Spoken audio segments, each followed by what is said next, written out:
और प्रभु यीशु मसीह की सेवा करना हमेशा एक सौभाग्य रहता है। प्रभु यीशु मसीह के का प्रचार करना, यीशु मसीह के साथ प्रार्थना में जीवन बिताना, प्रभु यीशु मसीह की सेवा करना किसी न किसी तरीके से, वो बहुत एक विशेष बात होती है।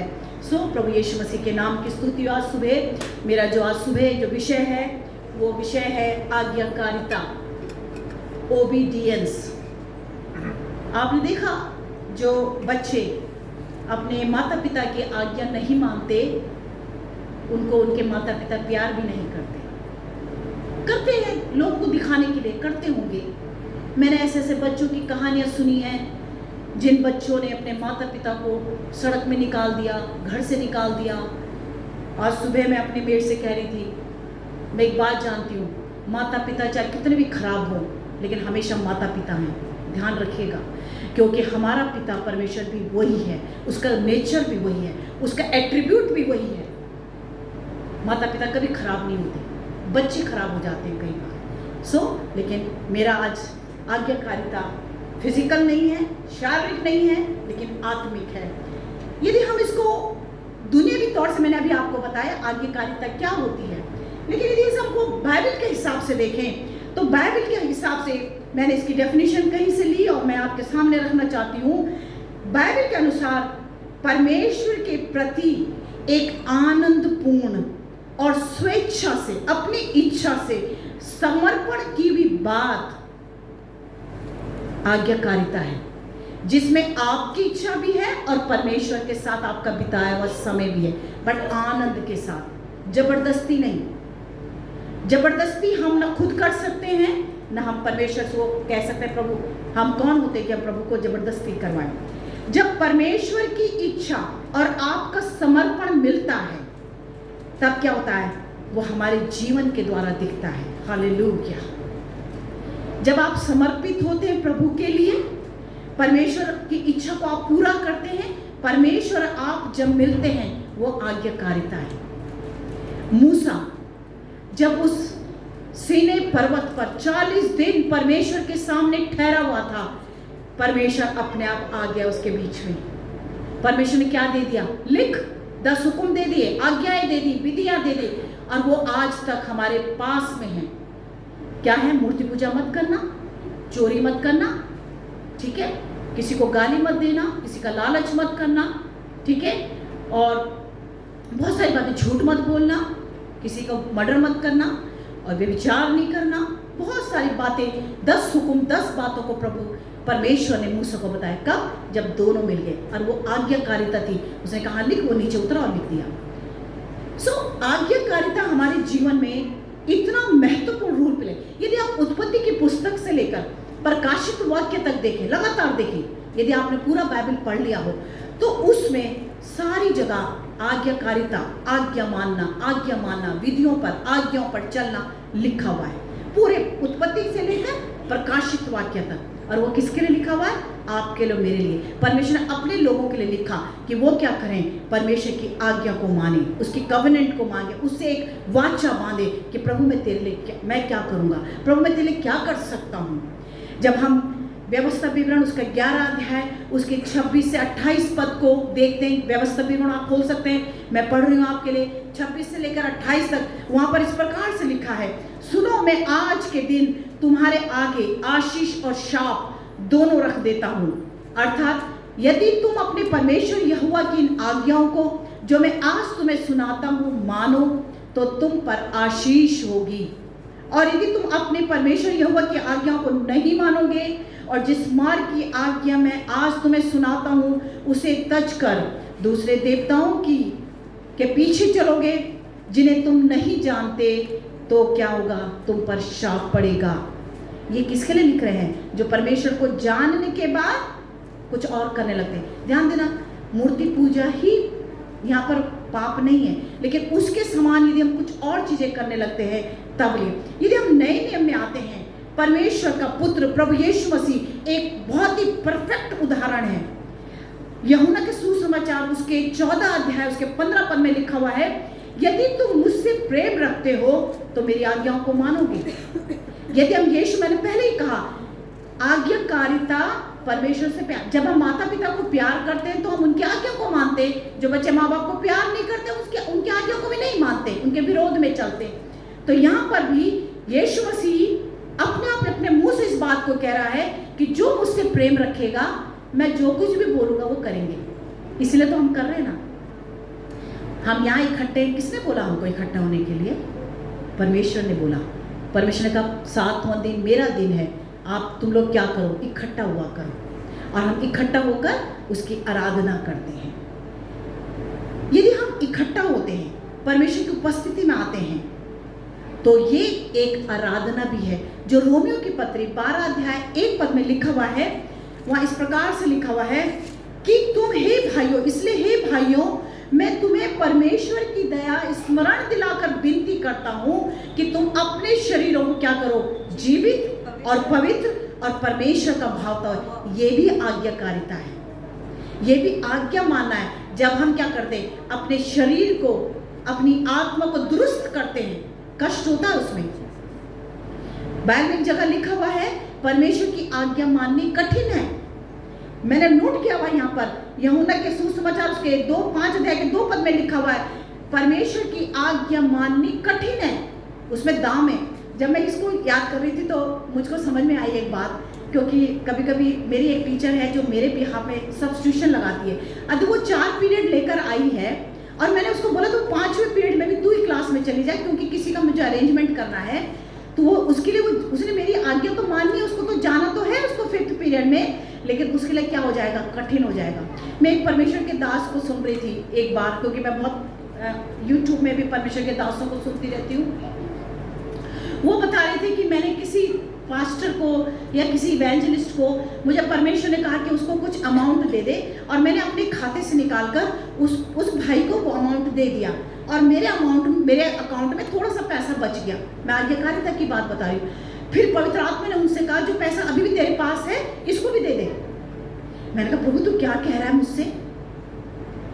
अभी भी लुधियाना में वो पास्टर अभी भी प्रभु यीशु में सेवा करते हैं, अभी भी हैं, उनके यूट्यूब में भी आप उनको सुन सकते हैं। वो कहने लगे, मैंने कहा प्रभु तूने मुझे पहले कहा तो मैंने इतना 1000 रुपये उनको दे दिया, अब मेरे पास थोड़ा सा पैसा बचा वो तू फिर बोल रहा है कि मुझको उनको देना है। और कहने लगे कि जब प्रभु ने बोला तो मैंने प्रभु की आज्ञा मानी और मैंने वो बाकी जो मेरे अकाउंट में पैसा था मैंने वो भी दे दिया। कह रहे कुछ समय के बाद में एक भाई मेरे पास आया, मैं उनको जानता नहीं था, मैं उनको पहचानता नहीं था। उन्होंने कहा कि आप ये पास्टर हैं, और मुझे परमेश्वर की आत्मा ने बोला कि आप उनके अकाउंट में बिल्कुल पैसा नहीं है, थोड़ा सा ही पैसा है, अब तुम उनको जाके दो। वो कहने लगे जब मैंने प्रभु की आज्ञा मानी, मैं उसको इग्नोर भी कर सकता था, पर मैंने इग्नोर नहीं किया। जब मैंने ऐसे किया, परमेश्वर ने मेरे अकाउंट को खाली नहीं रखा, फिर से प्रभु मेरे उसमें अकाउंट में डाल दिया। उसका रिवॉर्ड है मेरे प्रियो। और जब हम इस रिवॉर्ड की बात करते हैं तो उत्पत्ति की 22 अध्याय उसके 18 पद में अब्राहम से परमेश्वर ने उसकी आज्ञा मानने के लिए उससे एक वायदा किया। अब्राहम से परमेश्वर ने कहा तुझे मैं ये सारी जातियां देता हूँ।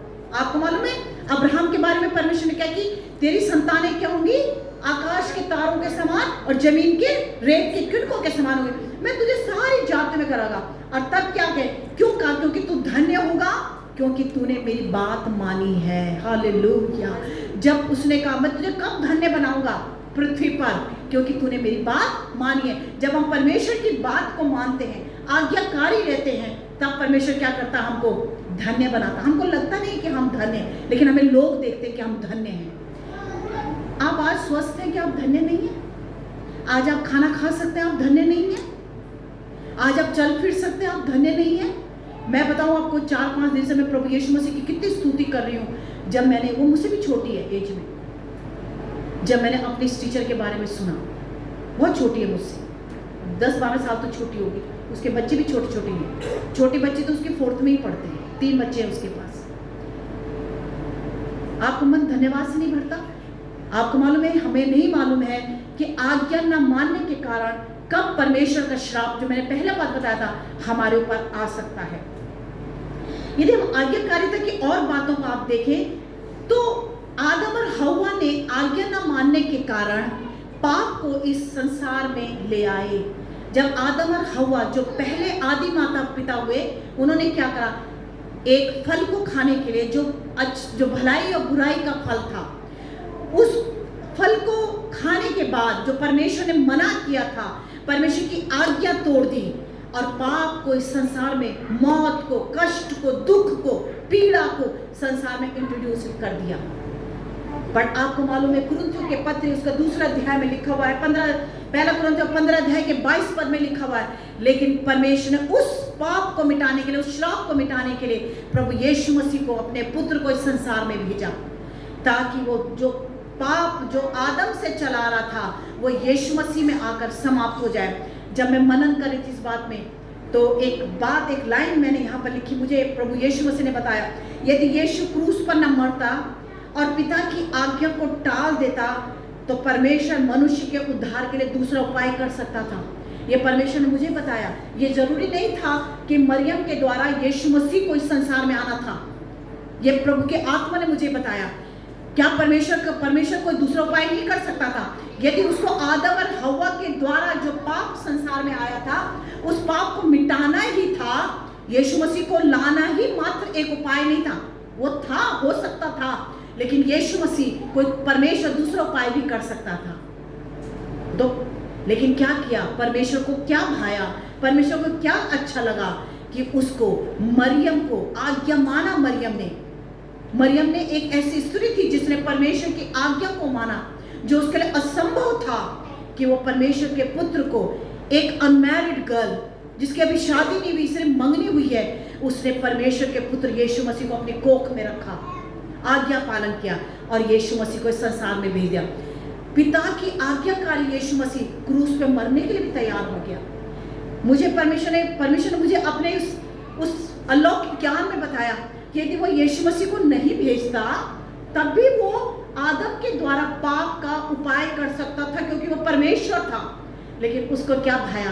ताकि मानव जाति, हम जो परमेश्वर का पुत्र था, मनुष्य का पुत्र बनकर हमारे बीच में रहा, ताकि हम उसकी समानता में आ जाए। लिखा, बाइबल में लिखा हुआ, उसने अपने आप को शून्य किया और वो हमारे बीच में आया, ताकि वो पाप जो संसार में आ चुका था उसका निवारण किया जा सके, उसका समाधान किया जा सके। और उसका समाधान कहाँ पर हुआ?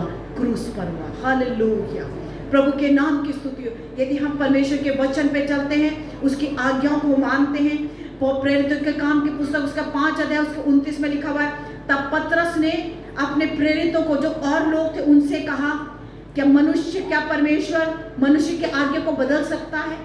वहां लिखा, तब पतरस और प्रेरितों ने उत्तर दिया कि मनुष्य की आज्ञा से बढ़कर परमेश्वर की आज्ञा है।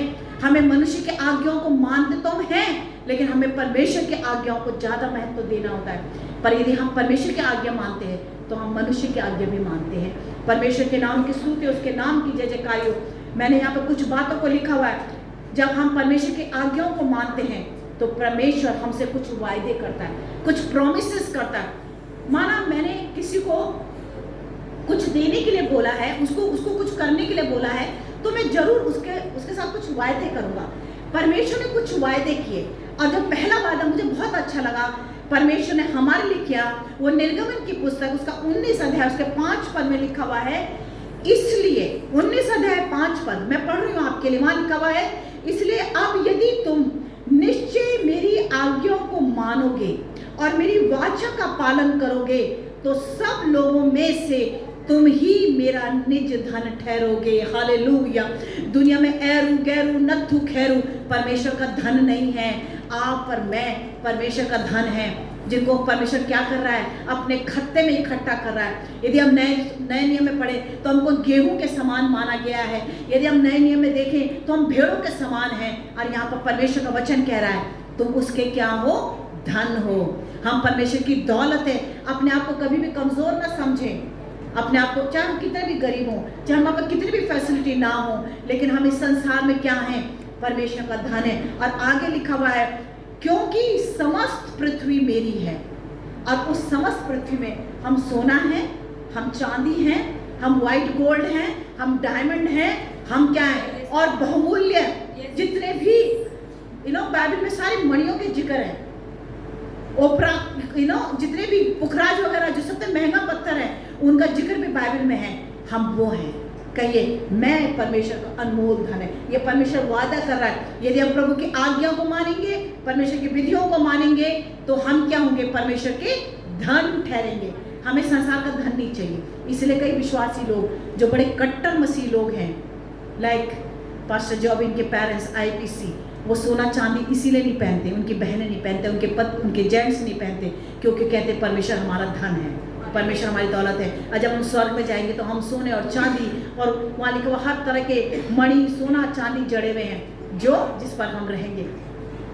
दूसरा वादा परमेश्वर आज्ञा मानने वालों के लिए करता है, जो निर्गमन की पुस्तक उसका 20 अध्याय उसके 6 पद में लिखा हुआ है, और जो मुझसे प्रेम रखते हैं और मेरी आज्ञाओं को मानते हैं, उन हजारों पर मैं करुणा किया करता हूँ। हालेलुया। पहली बात हम उसके धन हैं, और दूसरी बात वो हम पर दया करता है, करुणा। आपको कोई दूसरी करुणा चाहिए? कई बार माता पिता बहुत भरसक करुणा करते हैं, पर ना भी करें, लेकिन हमें परमेश्वर की करुणा चाहिए। जो परमेश्वर की आज्ञाओं को मानते हैं, उसकी विधियों को मानते हैं, उसके नियमों को मानते हैं, उसके पीछे पीछे चलते हैं, आज्ञाकारिता का जीवन बिताते हैं। परमेश्वर का वचन उनसे क्या वायदा कर रहा है? उन पर मेरी करुणा बनी रहेगी, उन पर मेरी दया बनी रहेगी, और वो दया मैं उनसे कभी नहीं मिटाऊंगा, कभी नहीं मिटाऊंगा। यूहन्ना का सुसमाचार उसका 14 अध्याय उसके 15 पद में लिखा हुआ है, यदि तुम मुझसे प्रेम रखोगे तो तुम मेरी आज्ञाओं को मानोगे। ये वायदा है प्रभु का। यदि हम प्रभु से प्रेम करके अपना जीवन बिताएंगे तो प्रभु हमसे क्या करेगा? प्रेम करेगा। यूहन्ना का सुसमाचार उसका 15 अध्याय उसके 10 पद में लिखा हुआ, 15-14 पद में लिखा हुआ है, यदि तुम मेरी आज्ञाओं को मानोगे तो मैं तुम्हारा मित्र होगा। हालेलुया। यीशु मसीह हमारा मित्र होगा यदि हम यीशु मसीह की आज्ञाओं पर चलेंगे। यीशु मसीह हमारा यूहन्ना यीशु मसीह का बड़ा प्रिय चेला था। मैं कल बता रही थी, हमेशा यीशु के छाती पर दिल रख के सोता था। वो क्या कह रहा है? यदि हम प्रभु की आज्ञाओं को मानेंगे तो प्रभु हमारा क्या होगा? कोई दूसरे मित्र की जरूरत नहीं है। मित्र बहुत जल्दी धोखा देता है, और मित्र मालूम कैसे समय में धोखा देता है? बहुत कठिन समय में, जब मित्र के ऊपर दो। इसीलिए कहावत है कि वही मित्र अच्छा है जो कठिन समय में हमारा साथ दे। मित्र friend is indeed, friend is need is friend indeed, एक कहावत है। लेकिन पर प्रभु यीशु मसीह ऐसा मित्र है जो हमें कभी भी धोखा नहीं देगा, वो कभी हमको धोखा नहीं देगा।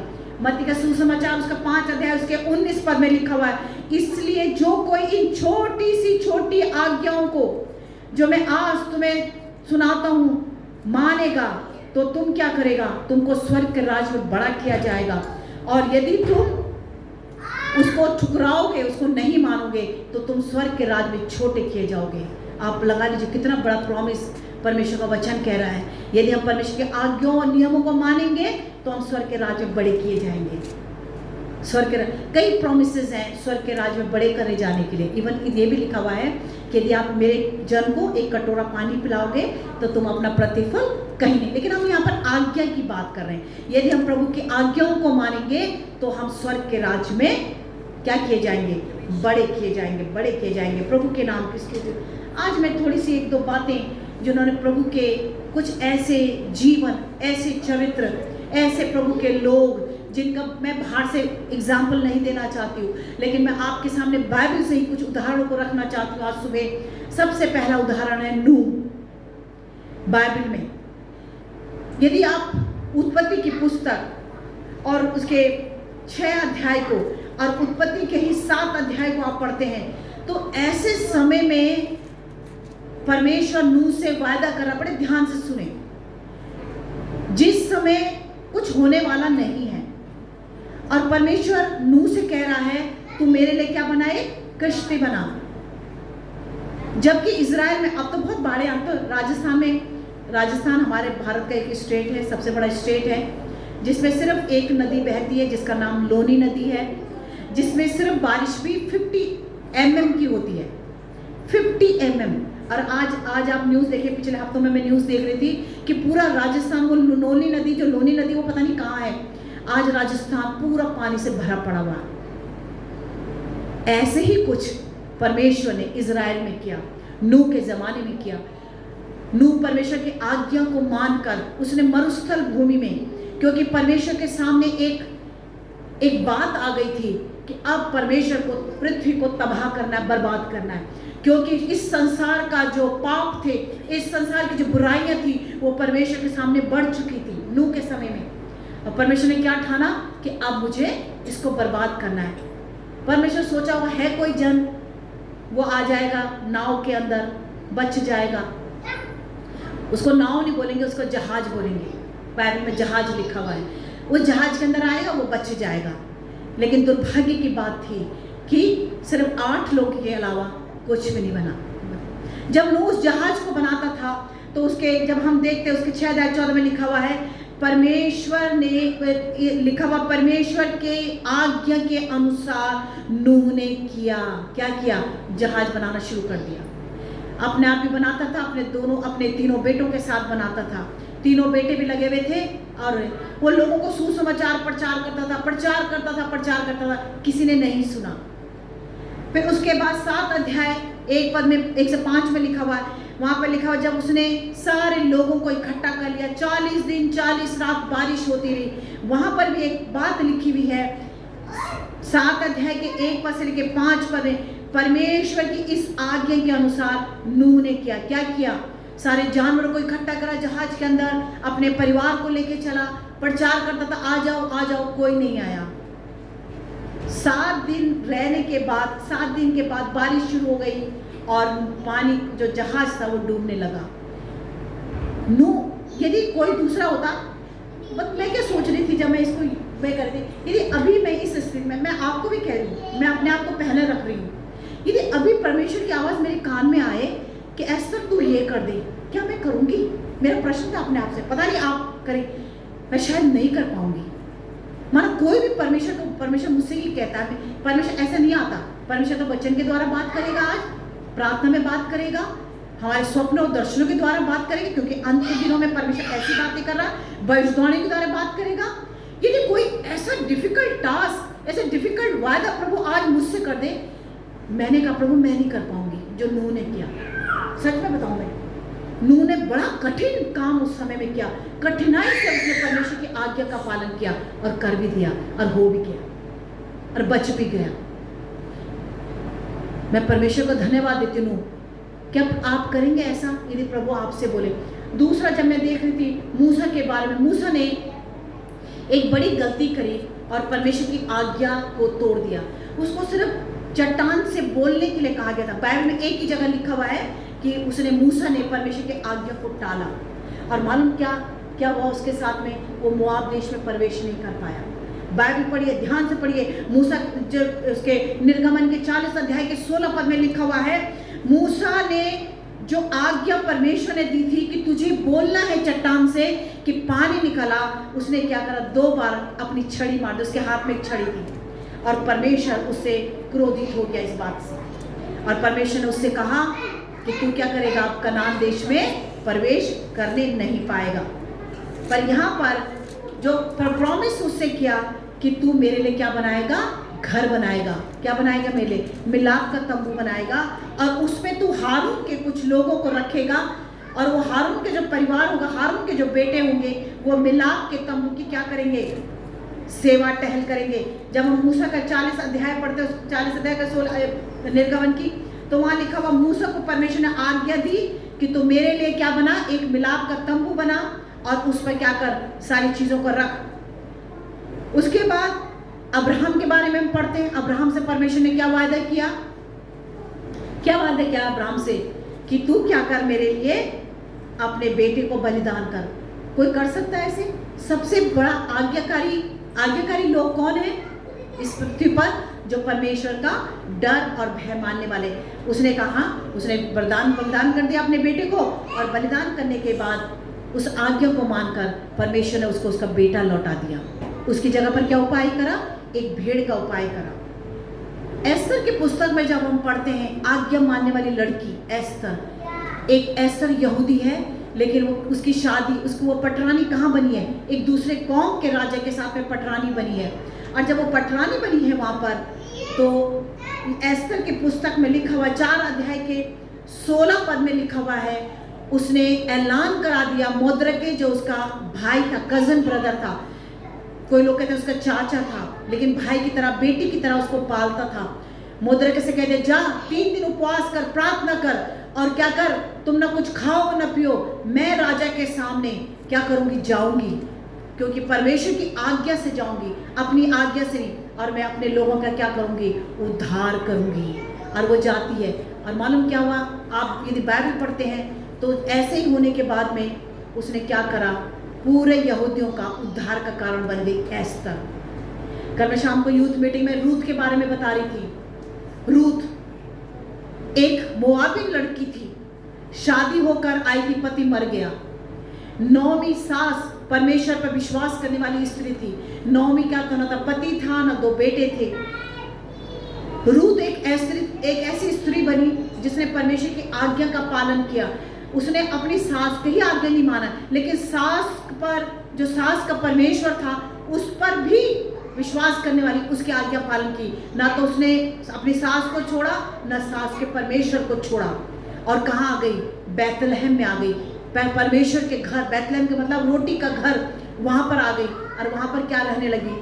आपको मालूम है ओरपा का इतिहास खत्म हो जाता है वहां तक। ओरपा का इतिहास सिर्फ इसलिए था जो ओरपा के कारण था, लेकिन उसकी वजह से उसका नाम बाइबल में है, लेकिन उसके बाद ओरपा का कोई नाम नहीं है, लेकिन रूथ का नाम बाइबल में आता है। रूथ का इतिहास बाइबल में आता है। रूथ का इतिहास यीशु मसीह तक आता है। क्यों? क्योंकि उसने ना तो अपनी सास की आज्ञा को छोड़ा, उसने कहा तेरा परमेश्वर मेरा परमेश्वर होगा, जहां तू जाएगी मैं जाऊंगी। उसको मालूम था ये कहां जा रही है, परमेश्वर की आत्मा ने शायद उसको बता दिया होगा, क्योंकि वो परमेश्वर की आज्ञा, उसने देखा होगा अपनी सास को, ये कैसे आराधना करने वाली स्त्री है। मैंने मरियम के बारे में बताया आपको। मरियम भी एक बहुत अच्छा चरित्र है बाइबल में, जो क्या थी, जिसने परमेश्वर की आज्ञा को माना। लेकिन मैं इतना ही काफी नहीं करूंगी कि आज्ञा मानने वाले लोग ये थे। जिन्होंने आज्ञा नहीं मानी बाइबल में, उनकी भी 1 और 2 बात मैं आपके सामने रखना चाहती हूँ, क्योंकि हमारे पास अभी समय है। सबसे पहले परमेश्वर की आज्ञा को तोड़ने वाला व्यक्ति आदम और हव्वा थे, सबसे पहले व्यक्ति। और श्राप को इस पृथ्वी पर लाने वाले व्यक्ति कौन था? आदम और हव्वा, बाइबल के हिसाब से। दूसरा व्यक्ति था शाऊल, पुराने नियम का शाऊल, नए नियम का शाऊल नहीं। नए नियम का भी शाऊल है ना, जो पौलुस बना बाद में, लेकिन पुराने नियम का शाऊल एक ऐसा था, उसने बहुत अच्छा राजा था शाऊल। लेकिन एक बार परमेश्वर ने उसको कहा कि तू अमालेकियों को समाप्त कर दे, उसके राजा को मार दे। लेकिन उसने क्या करा, परमेश्वर की आज्ञा को तोड़कर ना तो अमालेक की राजा को मारा, ना उसके लोगों को, उसकी प्रजा को नहीं मारा, और परमेश्वर के क्रोध के नीचे आ गया। उसने परमेश्वर की आज्ञा का उल्लंघन कर दिया। न तो अमालेक की राजा के विरोध में आया, न वहां के लोगों के विरोध में आए। और तीसरी बात है, जो तीसरा कैरेक्टर है, लूत की पत्नी, उसका नाम नहीं है बाइबल में। लूत की पत्नी को परमेश्वर ने कहा था आग, सदोम और अमोरा के ऊपर आग आने वाली है, क्योंकि सदोम और अमोरा भी एक ऐसा, जैसे नूह के जमाने में था, उससे भी अधिक भयानक पाप कहाँ होते थे? सदोम और अमोरा में होते थे। और जब सदोम और गमोरा में उनको निकालने के लिए बोला गया निकल जा, भले वहां पर अब्राहम का कुछ कन्वर्सेशन परमेश्वर के साथ में, वो बहुत सारी बड़ी बातें हैं बोलने के लिए, पर ऐसा होने के बाद परमेश्वर के दूतों को, लूत की पत्नी को, लूत की बेटियों को सदोम और गमोरा से बाहर निकालने की बात आई। वो निकाल दिए, हाथ पकड़ के उनको बाहर निकाला गया, क्योंकि वो निकलना नहीं चाहते थे। आग, ऊपर से आग और गंधक आने वाली थी। लेकिन लूत की पत्नी ने परमेश्वर की आज्ञा का उल्लंघन कर दिया। जैसे ही वो पीछे मुड़ी, वो नमक का खंभा बन गई। आपके मेरे जीवन में भी कई बार ऐसी परिस्थिति आ सकती है। हम नमक का खंभा तो नहीं बनेंगे, यदि परमेश्वर हमें कुछ कहने के लिए कहता है और हम नहीं करते, तो ऐसी परिस्थितियां हमारे सामने आ सकती हैं जो हमको क्या लगेंगी, नमक के खंभे के समान बनेंगे। वो हटेंगी नहीं वहां से। हम कितना भी कोशिश कर लें, वो परिस्थितियां खड़ी हो जाएंगी हमारे सामने, यदि हम परमेश्वर के, वो उसका बीमारी के तौर पे आ जाए, है ना, तंगी की तौर पे आ जाए, विरोध की तौर पे आ जाए, लोग हमारे अगेंस्ट आ जाए, कुछ भी हो सकता है। ये तीसरा बात हमारे, पहले मैंने बात बताई आदम और हव्वा, आदम, दूसरा मैंने बताया शाऊल, तीसरा मैंने बताया लूत की पत्नी। आज्ञा न मानने के कारण बच जाती, आज भी लूत की पत्नी का खंबा बना हुआ है, लोग उसको देखने जाते हैं, उसका अच्छे नाम से हम उसको नहीं जानते। लूत की पत्नी का स्मरण अच्छे नाम से नहीं होता। चौथी बात, योना। सब लोगों को योना की, मुझे नहीं मालूम आप कितने लोग जानते हैं, एक चरित्र है योना बाइबल में। उसको बोला तू क्या कर, नीनवे में जा, छोटी सी पुस्तक है, छोटे नबियों की पुस्तक है, नीनवे में जाकर प्रचार कर। पता नहीं क्या सूझा उसको, वो तर्शीश को चला गया, परमेश्वर की आज्ञा का उल्लंघन कर दिया। कई बार हमारे जीवन में भी ऐसा होता है, परमेश्वर हमें कुछ करने के लिए बोलता है, हम कुछ और कर देते हैं, लेकिन परमेश्वर फिर भी वफादार है, परमेश्वर फिर भी प्रेमी है। और तब यहाँ जाके बाइबल में लिखा हुआ है, समुद्र में क्या हुआ, एक प्रचंड आंधी आई, तूफान आया, लोगों ने सबके नाम पर लॉटरियां निकाल दी, चिट्ठियां निकल गई। चिट्ठी किसके नाम पे निकली? योना। अब लोग तो भैया डर, कभी कभी लोग ऐसा करते हैं कि किसी के नाम पर कुछ बोलते हैं, इसी को अलग कर दो। उन्होंने भी क्या करा, योना को उठाकर समुद्र में डाल दिया। पर फिर भी परमेश्वर सच्चा और ईमानदार है, वो मछली के पेट में चला गया और मछली ने 3 दिन तक क्या करा, उसको अपने पेट में रखा। परमेश्वर ने मछली के मुंह को बंद कर दिया, उसके डाइजेशन सिस्टम को बंद कर दिया। परमेश्वर ने उसको आज्ञा दे दी। इसीलिए मैं कहती हूँ परमेश्वर कुछ भी कर सकता है। परमेश्वर सृष्टि को, आज आपके विरोध में कौन सी ऐसी बातें आती हैं, यदि आप परमेश्वर की आज्ञाकारी होगी, कौन सी बीमारी आपके विरोध में आ रही है, कौन सी ऐसी तंगी आपके विरोध में आ रही है, कौन सा व्यक्ति आपके विरोध में आ रहा है, कौन सी बातें, कौन सी परिस्थितियां आपके विरोध में आ रही है, परमेश्वर उन सबों को रोकना, थामना, उनको बदलना जानता है हमारा परमेश्वर। और योना को अच्छा ही होता, पहले ही तर्शीश चला जाता, लेकिन क्या करा, परमेश्वर की आज्ञा को तोड़ दिया। ऐसे कई लोग बाइबल में, मैं बहुत और आगे बता सकती हूँ। पतरस, परमेश्वर से प्रेम करने वाला व्यक्ति, बाइबल में लिखा हुआ, जैसे ही 50वें दिन यीशु मसीह 40 दिन के बाद उठा लिया गया, 50वें दिन सब लोग रुके हुए थे एक कोठरी में, है ना, और आग उतरी, पवित्र आत्मा से परिपूर्ण हो गया। उसके बाद पतरस बदल गया, लेकिन उससे पहले पतरस ने क्या कर दिया, यीशु मसीह के साथ रहता, यीशु मसीह खाना खाता, यीशु मसीह सेवा करता। 3 बार यीशु मसीह का इनकार कर दिया। 3 बार यीशु मसीह का इनकार करने वाला पतरस परमेश्वर की आज्ञा को भूल गया, परमेश्वर की अच्छी अच्छी बातों को भूल गया, यीशु मसीह के किए हुए काम मनुष्य के रूप में जो साथ में कर रहा था वो सब भूल गया। कई बार ये आप और मैं भी कर देते हैं कि हम लोग यीशु मसीह की सारी अच्छाइयों को अपने जीवन में देखते हैं, हम परमेश्वर को भूल जाते हैं, हम यीशु मसीह को पीठ दिखा देते हैं अपनी, परमेश्वर से मुंह फेर देते हैं अपना। यूहन्ना स्मृति, परमेश्वर के पुत्र यीशु मसीह ने उसको क्या बनाया था, अपना खजांची बनाया था। प्रभु यीशु मसीह की टीम का ट्रेजरर था, और प्रभु यीशु मसीह को 30 चांदी के सिक्कों में क्या कर दिया, बेच दिया। आज्ञा ही नहीं मानी, यीशु मसीह हुक्मों पे नहीं चला, यीशु मसीह की बातों को नहीं माना, और यीशु मसीह को क्या करा, धोखा दे दिया। आज्ञा ना मानकर दो, यदि यीशु मसीह से प्रेम रखता, यीशु मसीह की आज्ञा मानता, क्या करता, फांसी नहीं लगती। क्या करा उसने, उन चांदी के सिक्कों को ले जाकर वहीं उस पेड़ पे, हक्तला का उसको पेड़, उसको उस जगह को बोलते हैं, वहां पर उसने जाकर क्या करा, अपने आप को फांसी लगा दी। क्या यीशु मसीह का चेले को ऐसा करना चाहिए था? लेकिन जब हम यीशु मसीह की आज्ञा, यीशु मसीह के साथ रहकर यीशु मसीह की आज्ञा का उल्लंघन करते हैं, यीशु मसीह आज्ञा को नहीं मानते, यीशु मसीह से प्रेम नहीं करते, तो कभी कभी हमारी ऐसी दशा हो सकती है। थोमा, थोमा ने यीशु मसीह को जाना ही नहीं। यीशु मसीह प्रवेश कर गया, जी उठने के बाद उंगली डाल रहा यीशु मसीह के, हैं, यीशु मसीह को जाना ही नहीं तूने, यीशु मसीह को माना ही नहीं तूने, यीशु मसीह की बातों को ही नहीं विश्वास किया। जब प्रेरितों का काम आया, प्रेरित लोग, यीशु मसीह चला गया, प्रेरित लोग कहाँ निकलेंगे? तो जो हमारे पास प्रेरितों के काम की पुस्तक 5 अध्याय, उसमें हनन्याह सफीरा के बारे में लिखा हुआ है। जब अपने शरीर में था हनन्याह सफीरा, जब उन्होंने अपनी पतरस ने अपनी सेवा शुरू करी, चेलों ने अपनी सेवा शुरू करी, कुछ लोग तो हनन्याह सफीरा ने क्या करी, परमेश्वर की आज्ञा को नहीं माना, और क्या करा, दोनों ने एक ही दिन में मौत का सामना किया। उन्होंने कुछ नियम बनाए थे, उस समय की कलीसिया ने, उस समय की जो कलीसिया शुरू हुई थी यीशु के जाने के बाद, दोनों को मौत का सामना करना पड़ा। यदि हम परमेश्वर की आज्ञा को किसी न किसी रीति से नहीं मानेंगे, परमेश्वर दयालु है, हम अनुग्रह के समय में रहते हैं, लेकिन परमेश्वर चाहता है कि हम क्या करें, बुद्धिमान बने, हम क्या हो, परमेश्वर की आज्ञा को माने, परमेश्वर के नियमों को माने, उसके साथ चले और परमेश्वर के पीछे पीछे चलकर हम बुद्धिमान बने। इसीलिए एक कहानी पर मैं आप आज सुबह अपना इस आराधना को, इस वचन को समाप्त करूंगी, जो कहानी मत्ती के सुसमाचार उसके 7 अध्याय उसके 24 पद से लेकर 27 पद तक लिखी हुई है। बड़ी प्यारी सी कहानी है कि जो प्रभु की आज्ञाओं और विधियों को मानते हैं उनको प्रभु यीशु मसीह इस पृथ्वी पर उनके लिए क्या कहता है। मत्ती का सुसमाचार उसका 7 अध्याय और वहाँ पर लिखा हुआ, कोई पढ़ सकता है मेरे लिए? इसलिए जो मेरी ये बातें सुनकर उन्हें मानता है वह उस बुद्धिमान मनुष्य के समान ठहरेगा जिसने अपना घर चट्टान पर बनाया, और मेघ बरसा और बाढ़ें आई और आंधियां चली और उस घर से टकराई, फिर भी वह नहीं गिरा क्योंकि उसकी नींव चट्टान पर डाली गई थी। परंतु जो कोई मेरी ये बातें सुनता है और उन पर नहीं चलता वह उस निर्बुद्धि इंसान के समान ठहरेगा जिसने अपना घर बालू पर बनाया, और मेघ बरसा और बाढ़ें आई और आंधियां चली और उस घर से टकराई और वह गिरकर सत्यानाश हो चुका।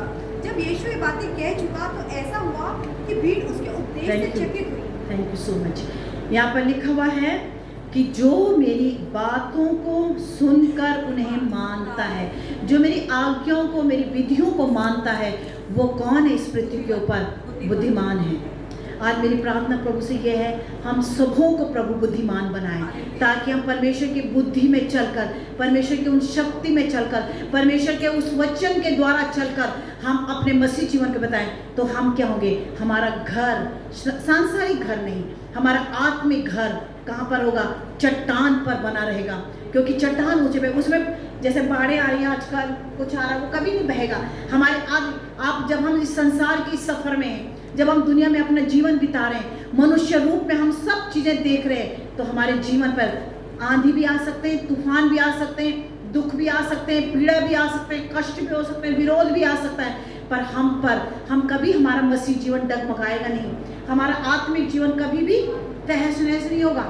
कई बार लोग थोड़ी सी दुख आते, थोड़े से पीड़ा होते क्योंकि वो परमेश्वर के वचन को नहीं मानते, परमेश्वर की आज्ञा विधियों को उनके कुछ मतलब नहीं होता है, तो वो क्या हो जाते हैं? बैकस्लाइडेड हो जाते, पीछे चले जाते हैं। वो सोचते हैं वो प्रभु यीशु मसीह कुछ है ही नहीं, शायद प्रभु यीशु मसीह में काम कुछ करने की शक्ति नहीं है, वो प्रभु यीशु मसीह को अंडरएस्टिमेट कर देते हैं। लेकिन यहाँ पर लिखा हुआ वो बुद्धिमान है। आज सुबह मैं चाहती हूँ प्रभु यीशु मसीह आपको बुद्धिमान पुरुष और स्त्री बनाए, आपको ये बुद्धिमान बेटी और बेटा बनाए, ताकि आपका प्रभु यीशु मसीह की विधियों और नियमों पर चलकर, जो बाइबल में लिखी हुई हैं, जो हमको हमारे सामने, ये वचन जो हमारे सामने, मुझे नहीं मालूम आप पवित्र आत्मा ने, जब हम भजन संहिता का एग्जॉर्टेशन भी देख रहे थे, हम परमेश्वर के वचन की महिमा कर रहे थे। ये वचन हमारे सामने, यदि हम इसको करेंगे तो लिखा हुआ है वो घर स्थिर रहेगा। लेकिन दूसरी जगह लिखा हुआ है जो बुद्धिमान नहीं है वो भी आत्मिक जीवन बिताएगा, लेकिन उसका आत्मिक जीवन तहस नहस होगा। कैसे? क्योंकि उसका आत्मिक जीवन बालू पर है, और बालू कभी भी खिसक सकता है, बालू कभी भी ढह सकता है। प्रभु यीशु मसीह हम पर अनुग्रह करे, हमारे जीवन पर अनुग्रह करे कि हमारा जीवन बालू पे ना हो, हमारा आत्मिक जीवन डमाडोल वाला ना हो, हमारा जीवन प्रभु यीशु मसीह को भाने वाला जीवन हो, हमारा जीवन प्रभु यीशु मसीह को अच्छा लगने वाला, उसके विधियों और नियमों को मानने वाला जीवन हो। यदि वो हमारा जीवन विधियों और नियमों को मानने वाला होगा तो हम कठिन समयों में भी, और ऐसे समयों में जब दुख और तकलीफ और पीड़ाएं हमारे जीवन में होंगी, हम प्रभु यीशु मसीह के लिए चमक पाएंगे, हम प्रभु यीशु मसीह के लिए खड़े होने पाएंगे। ये कहानी हमें यही बताती है कि हमको बुद्धिमान बनना है, हमें निर्बुद्धि नहीं बनना। निर्बुद्धि क्या हो सकता है? कभी भी बर्बाद हो सकते हैं, लेकिन बुद्धिमान लोग हमेशा स्थिर रह सकते हैं। बुद्धिमान लोगों का जीवन अटल रह सकता, बुद्धिमान लोगों का जीवन प्रभु यीशु मसीह में हमेशा रह सकता। हमको आदम नहीं बनना, हमको शाऊल नहीं बनना, हमको लूत की पत्नी नहीं बनना, हमको योना नहीं बनना, हमको मूसा ने जो गलती करी वो नहीं बनना, हमें पतरस नहीं बनना कि हमें परमेश्वर का इनकार कर दिया, हमें यहूदा इस्करियोती नहीं बनना, हमें थॉमस नहीं बनना, हमें हनन्याह सफीरा नहीं बनना। हमें क्या बनना अपने जीवन में? हमको नूह बनना है, हमको मूसा बनना है, हमको अब्राहम बनना है, हमको यहोशू बनना है। यहोशू ने क्या करा था? यहोशू के सामने भी एक चैलेंज था कि एक दीवार थी जिसके अंदर ना यहूदी आ सकते थे ना जा सकते थे। लेकिन परमेश्वर ने कहा यहोशू तू इसको कर। जब यहोशू को ये बात बोली गई तो मालूम बाद में यहोशू आखिरी अध्याय में कहता है मैं और मेरा घराना परमेश्वर की सेवा नित्य करता रहेगा। एस्तर के बारे में हमने पढ़ा, उसने यहूदियों का छुटकारा किया।